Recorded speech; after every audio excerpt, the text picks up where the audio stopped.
investigation.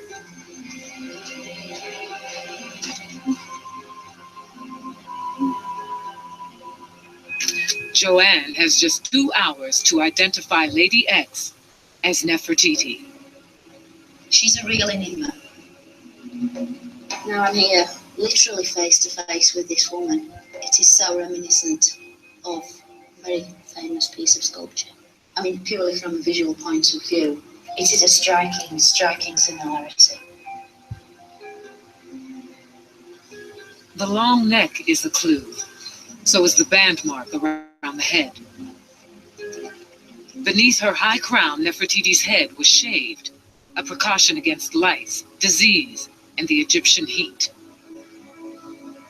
It's possible that something rather tight-fitting would have been worn, and because there is no natural hair, because it's been removed, it would have made the wearing of a tight-fitting tall crown, for instance. But certainly this individual had something quite tight worn on the head when she was prepared for her burial, the funeral regalia of royalty.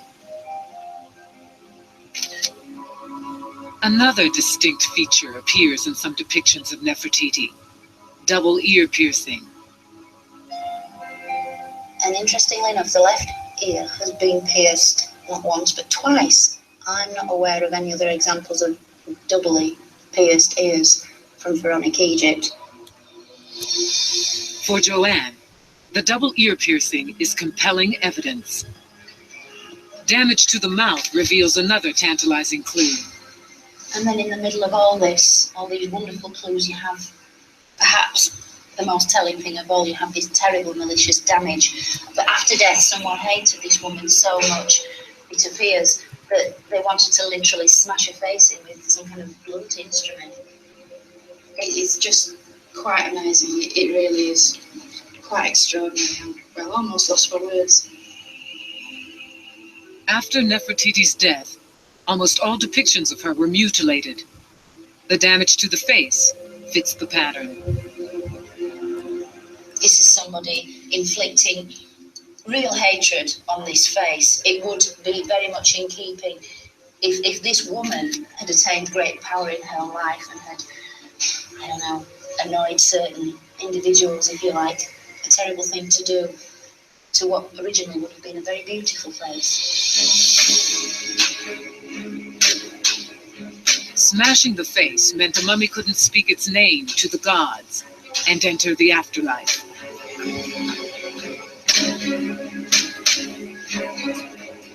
Why would anyone commit such sacrilege? It's very difficult to see this purely as an act of tomb robbery because jewellery was never placed around the mouth area. And so to smash this feature in, this very specific feature, it's as if they're trying to make a very strong point. The other mummies hold the final clues. They could be Nefertiti's in-laws, her husband the pharaoh Akhenaten's brother and mother. His position between these two women is, I find it very touching. It's almost as if they're protecting him. And the arrangement of the bodies perhaps is in some kind of family group. For Joanne, finding Lady X entombed with members of Nefertiti's close family is an intriguing clue. But there's absolutely no mistaking that these are royal mummies. And I firmly believe these are members of Akhenaten's own family, his mother, possibly his elder brother who died young, and his great royal wife, and I believe successor, Nefertiti herself. Joanne's time is up. It was totally amazing, and I will never ever feel that feeling again. It was just electric, it was just phenomenal. So I could have died quite happily then, I think.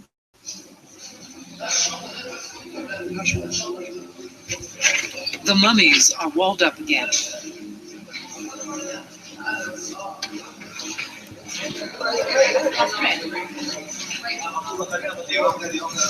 Sad. They've gone away again. Joanne feels her long years of research have finally paid off, yet her quest is far from over.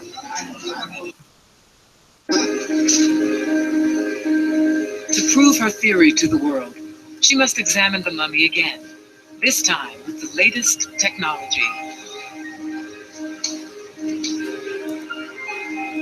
But the last team to be granted permission to perform scientific tests on mummies in the Valley of the Kings did so more than a quarter of a century ago. While she waits for permission, Joanne embarks on an archaeological odyssey in search of the hidden story of Nefertiti's life.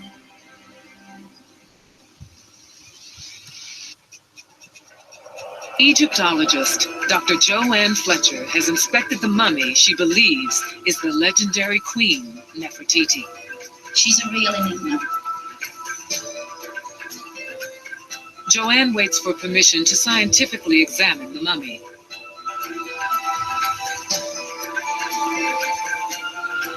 For now, she picks up the archaeological trail in hopes it leads back to the tomb.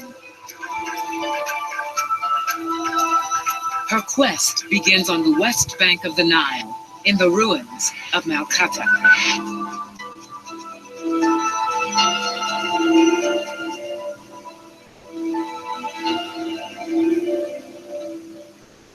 In this once lavish palace, Joanne thinks Nefertiti may have spent her childhood.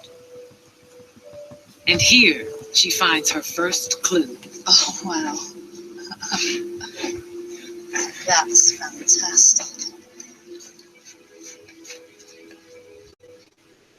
Wow, that's incredible.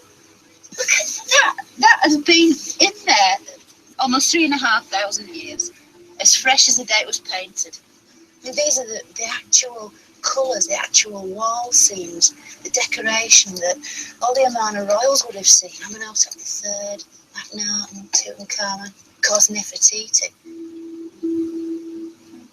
At its height, Malkata was the most spectacular palace in ancient Egypt, home of the pharaohs. Joanne thinks Nefertiti grew up in this sprawling compound. 500 consorts and concubines.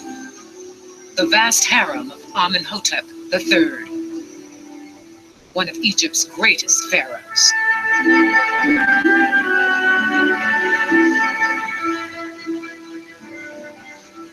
Perhaps his chief wife, the formidable Queen Tiye, plucked from this harem a bride for her son. She would have no doubt had a lot of